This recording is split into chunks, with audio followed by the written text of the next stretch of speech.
సాధారణంగా స్టాక్ మార్కెట్లో initial public offer వస్తుందంటేనే ఇన్వెస్టర్లకు ఆసక్తి ఉంటుంది. అలాంటిదే ఇంకా ప్రముఖ కంపెనీ నుంచి వస్తుందంటే ఊరుకుంటారా? ఎగిరి గంతేస్తారు. దేశంలోనే ప్రస్తుత మార్కెట్ విలువ పరంగా అతిపెద్ద కంపెనీ రిలయన్స్ ఇండస్ట్రీస్.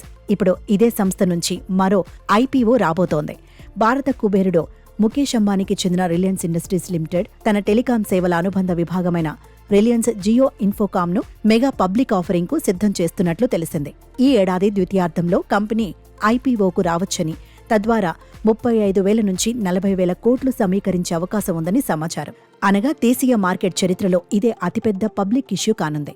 ఐపీఓలో భాగంగా రిలయన్స్ జియో మార్కెట్ విలువను 10 లక్షల కోట్ల స్థాయిలో లెక్కించే అవకాశాలున్నట్లు తెలుస్తోంది. పలు బ్రోకరేజీ సంస్థలు ఇప్పటికే జియో విలువను 8.5 లక్షల కోట్ల స్థాయిలో అంచనా వేశాయి. ఐపీఓలో భాగంగా జియో తాజా ఈక్విటీ జారీతో వాటాను సైతం ఆఫర్ ఫర్ సేల్ పద్ధతిన విక్రయించే అవకాశం ఉంది. ప్రీ ఐపీఓ ప్లేస్మెంట్ ఆలోచన కూడా ఉన్నట్లు, ఇందుకోసం ప్రాథమిక చర్చలు కూడా ప్రారంభమైనట్లు సమాచారం. 2025 ద్వితీయార్థంలో ఈ భారీ ఐపీఓ మార్కెట్లోకి వచ్చే అవకాశం ఉంది. ఒకవేళ ప్రీ ఐపీఓ ప్లేస్మెంట్ ద్వారా నిధులు సమీకరిస్తే ఐపీఓ ద్వారా నిధుల సమీకరణ ప్రస్తుత అంచనా కంటే తగ్గవచ్చు. ఆర్ఐఎల్ డిజిటల్ సేవల అనుబంధ విభాగమైన జియో ప్లాట్ఫామ్స్ లో భాగంగా రిలయన్స్ జియో ఉంది.